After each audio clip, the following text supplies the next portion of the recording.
और जो ज्यादा पैसा देगा उसको कई समय निकल जाता है।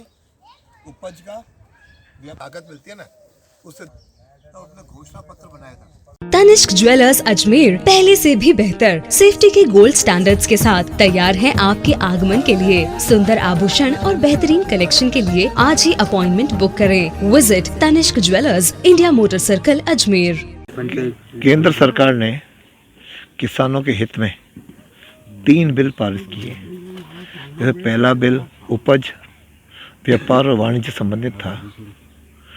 दूसरा बिल भंडारण के जो 1955 के अंदर भंडारण का संशोधन था। और तीसरा इनका फ्री मार्केट में बेच सकें उससे जुड़ा हुआ था। ऐसे 3 बिलों को पारित करने के बाद ये तय था कि किसानों की खुशहाली बने, क्योंकि किसान को अन्नदाता तो कहते हैं, लेकिन कभी इसकी खुशहाली के लिए काम नहीं किया। स्वामीनाथन की रिपोर्ट में बड़े तो शुरू से ही देश के प्रधानमंत्री मोदी जी आत्मनिर्भर भारत बने, किसानों की आय दोगुनी हो, इसके निमित्त ये सारे काम किए। पहले इनके खातों में 2-2 हज़ार रुपये डाल करके 6 हज़ार रुपये पर ईयर जाने लगे। अब कांग्रेस ने राजनीति के स्वार्थ के कारण ये इन तीनों बिलों का विरोध करना शुरू किया, जिसके आधार पर किसानों को भ्रमित करने का प्रयास किया। तो हमने तय किया कि हम किसानों के खेतों में जाएंगे, उनके साथ बैठेंगे, उनसे चर्चा करेंगे, इन 3 बिलों को बताएंगे कि आपके हित में है। क्यों? इस बिल में सबसे बड़ा हित है कि इनको बिचौलियों से मुक्ति मिलेगी। अब तक किसान बिचौलियों के बीच में आकर के सस्ते मूल्य पर वो अपनी फसल बेच करके आ जाता था, और बिचौलिए उसको मार्केट में कई गुना अधिक मूल्य खुद की लेते थे। उससे इनको बिल्कुल मुक्ति मिलेगी।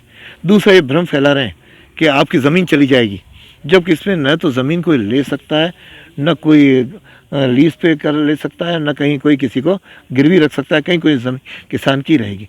इस प्रकार के नाना प्रकार के भ्रम फैला करके जो किसानों के कर रहे हैं, हमने कहा किसानों के हित की बात किसानों को बताई जाए, ताकि किसान इन तीनों बिलों से जो लाभ होता है उसको ले सकें। और प्रतिदिन समर्थन मूल्य भी लगभग 1.5 गुने कर दिए हैं, कहीं 70%, कहीं 50%, कोई 40%, सबके समर्थन मूल्य बढ़े।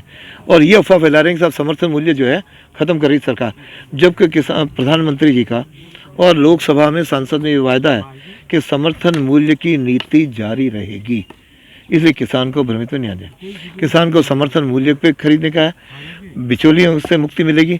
और अब भी स्वतंत्रता है कि देश भर में कहीं भी एक राष्ट्र एक फसल किसान को कहीं भी बेच सकता है, ये इनको आज़ादी मिली है।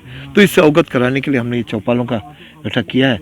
तो आज मेरे क्षेत्र में चूँकि गांव तो कम है, फिर मैंने कहा जितने भी कम है अपन अपने किसान भाइयों के बीच में बैठ करके चर्चा करूँगा। उसके तहत आज बोरास क्षेत्र में हम सबके साथ बैठा हूँ। इसके बाद अब इस माकड़वाली क्षेत्र में भी चौपाल है।